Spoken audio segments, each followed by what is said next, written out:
ताज्या बातम्यांसाठी पाहत रहा तिचा सागर न्यूज। अखेर शरद पवार आणि अजित पवारांचं ठरलं कोणत्या चिन्हावर लढणार। नेत्यानं आतली बातमी फोडली, पहा विस्तृत बातमी। नमस्कार, मी शर्वरी आणि आपण पाहताय तिचा जागर न्यूज। पुणे महानगरपालिका निवडणुकींच्या पार्श्वभूमीवर शरद पवार आणि अजित पवार यांची राष्ट्रवादी एकत्र येण्याची दाट शक्यता आहे।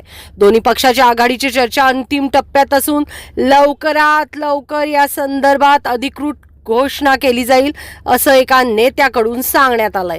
पुणे महानगरपालिका निवडणुकीच्या पार्श्वभूमीवर शरद पवार यांचा राष्ट्रवादी, शरदचंद्र पवार पक्ष आणि उपमुख्यमंत्री अजित पवार यांच्या नेतृत्वाखालील राष्ट्रवादी काँग्रेस पक्ष एकत्र येण्याची दाट शक्यता आहे। कारण दोन्ही पक्षाच्या आघाडीची चर्चा अंतिम टप्प्यात असून लवकरच या संदर्भात अधिकृत घोषणा केली जाईल असा दावा अजित पवार यांच्या राष्ट्रवादीचे नेते आणि माजी महापौर दत्ता धनकवडे यांनी केलाय। अजित पवारांची भेट घेतल्यानंतर धनकवडे यांनी हे मोठं वक्तव्य केलं असून लवकरच चांगली बातमी आपल्याला मिळेल असं त्यांनी म्हटलंय। महापालिका निवडणुकीसाठी येत्या 1 ते 2 दिवसात दोन्ही राष्ट्रवादीच्या युतीची घोषणा होण्याची दाट शक्यता आहे। दोन्ही पक्षांच्या वरिष्ठ नेत्यांमध्ये यावर सखोल चर्चा झाल्याची बातमी समजते। अंतिम निर्णय लवकरच जाहीर केला जाईल। प्रशांत जगताप हे केवळ शहराचे अध्यक्ष आहेत, तर देशाचे अध्यक्ष अजित पवार आणि शरद पवार आहेत। सुप्रिया सुळे कार्याध्यक्ष म्हणून जबाबदारी सांभाळतात।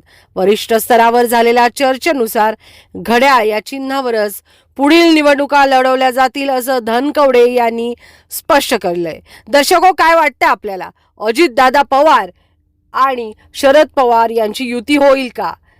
तुतारी आणि घड्याळ एकत्र लढेल काय? बातमी आवडल्यास लाईक, शेअर, सबस्क्राईब करा। नमस्कार, मी शर्वरी पवार।